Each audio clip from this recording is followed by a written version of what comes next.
At number 10, I finally cracked, and I had to do it, and I put the Philadelphia Eagles in at number 10.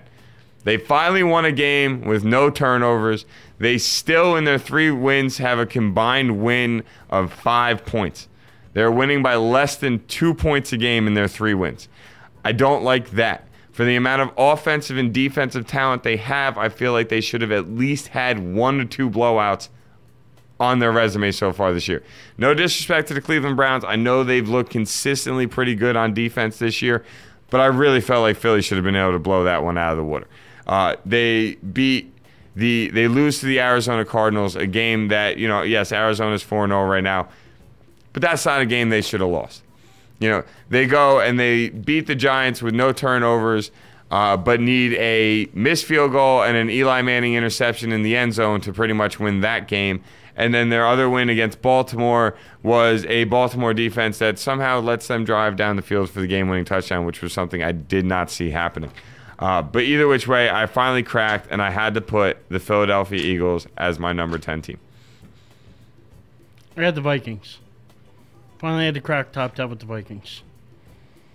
Good team to put there. I like that. 3-1, beat the 49ers and the Lions, who everyone figured would be a pretty good team, especially offensively this year. Really have put together a nice first quarter of the season. I had to put them in my top 10. I got them in number 10, though. And you know what? I have a great question for you later when we get to our hopefully we get a chance to get to our questions, because I really have a great question for you that I'd love to get your opinion on. But yeah, I couldn't see necessarily putting the Vikings any higher just because where I think they'll still finish at the end of the year. But for right now, they have to get an honorable mention. They got to get into the top 10, in my opinion. Hey, you know what? I like that. You go out, you beat the San Francisco 49ers, albeit the Vikings were home, but then you go on the road and beat Detroit, who's a team that most people considered a possible playoff team this year. So credit to you. You win 2 games in a row that most people didn't see you winning. You're 3-1. You're tied for the lead in your division, and you're 1-0 in your division. So all in all, I think if you're the Minnesota Vikings, you should be pretty happy with that. That's actually a good call. At number 9, I put the Chicago Bears. They've had, outside of the loss to the Green Bay Packers, they have looked pretty good this year. They've looked consistent. They look like they know what they want to do with the ball on offense, and they look like they know who they are. And by a month through the season, that's the one thing that you really would like to know about your team. Does your team have their identity? Do they know what they want to be throughout the year? I look at the teams that we don't have in this top 10, or that I don't have in my top 10, and they're all teams that have absolutely no identity. My Cowboys are a perfect example. You want to try and run the ball. You come out early in the game to try and run the ball. It doesn't work after 3 plays, so you stop running the ball. That makes no sense. Like you said earlier when we were talking about it, you got to stay with the run. It just, whatever. And then defensively, they fell apart. But Chicago, to me, they know who they are. They're a cover 2 defense, and they are a team that rather give the ball to Forte and hit Marshall and just, work you down the field. They're not too worried about too many big shots. They'll occasionally take one, but they're a team that is more than fine beating you up and trying to move the ball down the field. So I like Chicago at number 9. I got the Eagles at 9. Okay. I can see that. Had to crack top 10, 3-1, even though they've won all their games. They've won all 3 games by combined 4 points. I think it's enough to get them into the top 10. They do have a lot of talent on both sides of the ball. Right now, top of the NFC East, got to make top 10. They're my number 9 team. Fair enough. Let's keep it moving. At number 8, I got the Denver Broncos. I almost put them higher, but the 5 teams that I have in my top 5, I don't think they're better than, or at least from what I've seen so far. And then the other 2 teams that I have ahead of them, I think when the season's said and done, are going to be better than Denver. So I got Denver at number 8 right now. So Denver doesn't even crack my top 10. Okay. They fell out. And I can understand that. I mean, they might have blown out Oakland, but they blew out Oakland. At number 8, I had to put the Chargers. 3-1, their best start in years, believe it or not. They're notorious slow starters, and for them to get out to a 3-1 start, I figured it had to be relevant. They're leading the AFC West right now. They're finding their identity. I had to put them in there. They got in at number 8. Nice. I could definitely respect that. That's for damn sure, because you know what? They probably have been the most consistent looking team in their division, other than Kansas City. But Kansas City's just consistently looked bad. But I actually like that call. San Diego's a pretty good call as well. I went Denver for the fact that I think when they play each other, Denver's the better team. But I do like the San Diego call, that's for sure. At number 7, I went with the New England Patriots.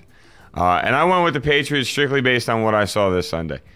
If the New England Patriots are going to rush on teams for over 200 yards, the NFL could be in a lot of trouble.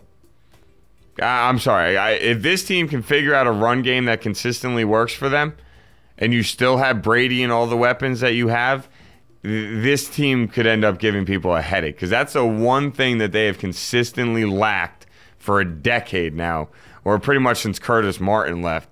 And when I mean, they never have really been successful at running the ball. Green Ellis, a lot of people like Ben Jarvis. He was consistent for him, but the fact that they had almost more running plays than passing plays, the fact that they had almost more rushing yards than passing yards.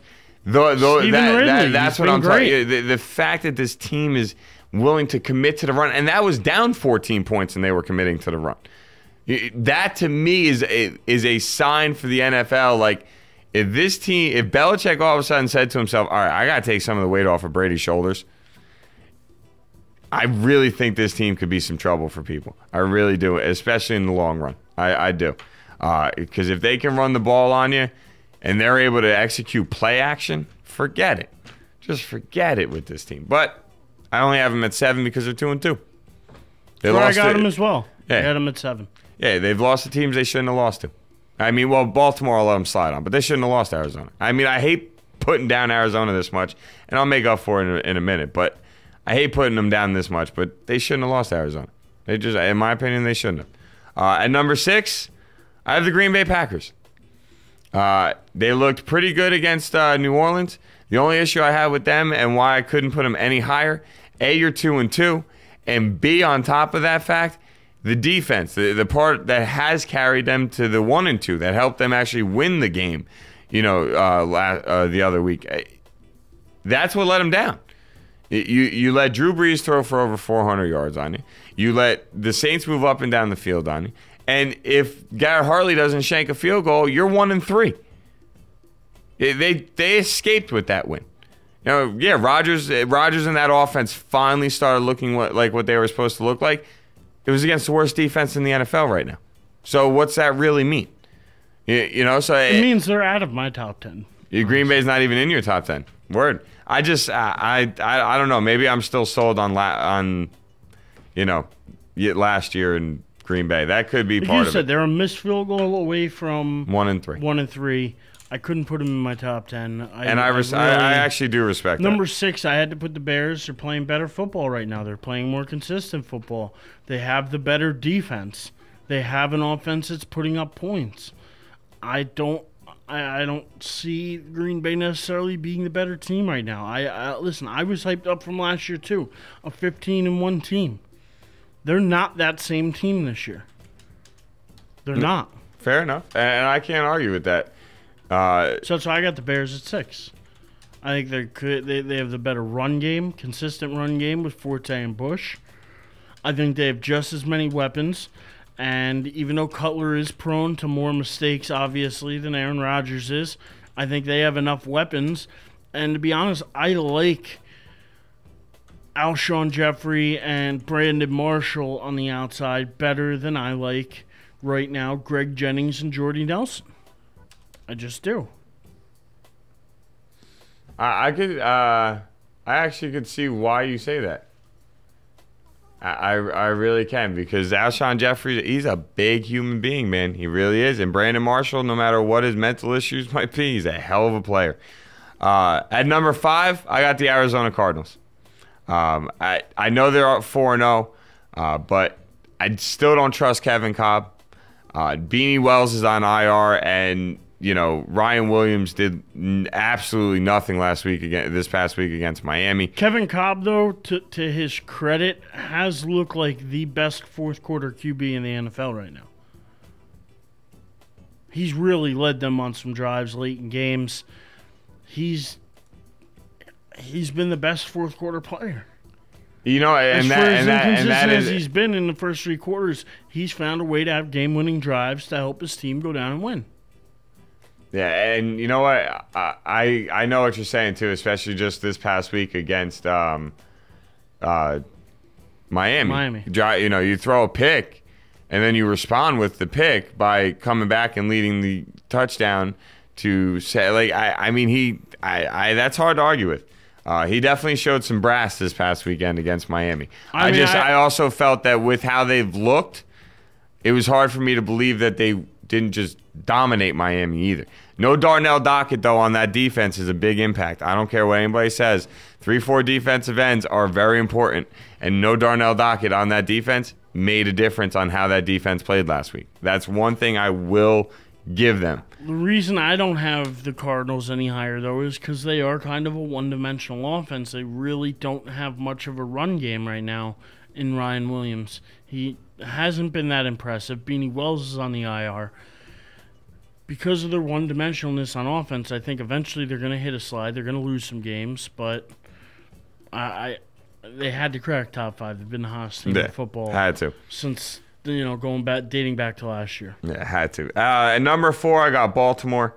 I'm actually just going to run through these, and if there's something we want to talk through it, we'll talk about it. I also have the Ravens at 4. San Fran. Consistent. Well, just to mention the Ravens, the thing about them, if they really want to be the top 1 or 2 team in the league, they got to get back to giving the ball to Ray Rice 20 times a game.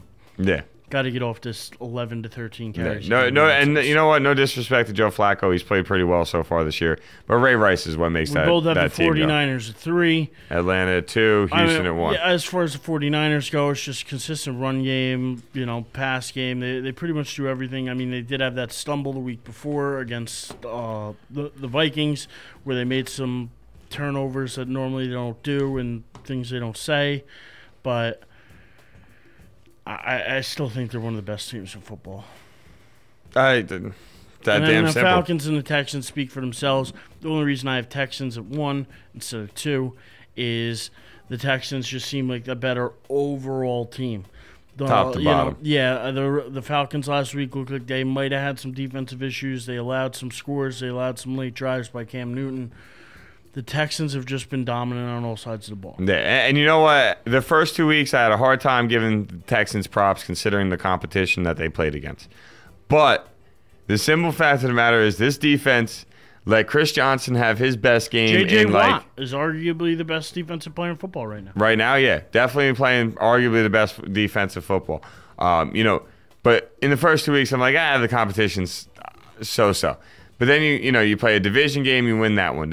And to me, what the big thing is, even with the stats that they gave up to a Chris Johnson, they still hold Tennessee to 7 points.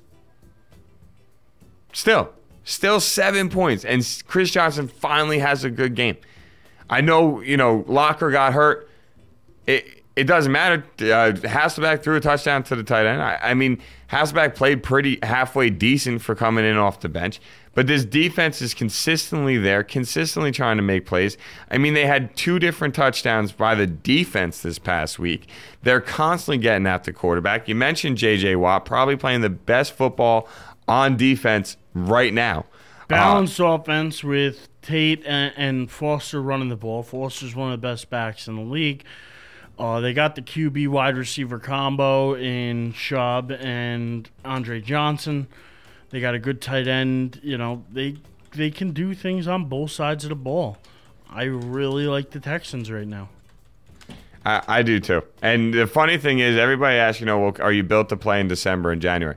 This team is built to play in December and January. They're not worried about chucking it for 400 yards a game. They're not worried about it Andre Johnson always having 100 yards. They don't care about that crap. All they care about is let's get a lead, and then we're going to hand it to Ben Tate and Arian Foster, and we're going to just milk the clock on you. And if we got a punt, we don't care because we trust our defense to stop you. And so, in my opinion, this team is built for that time of year. So to get out to a 4-0 start, that's huge for them. Because now all of a sudden you could be looking at week 12 or week 13 and saying to yourself, all right, we only need another 2 wins and we clinch home field advantage through the playoffs.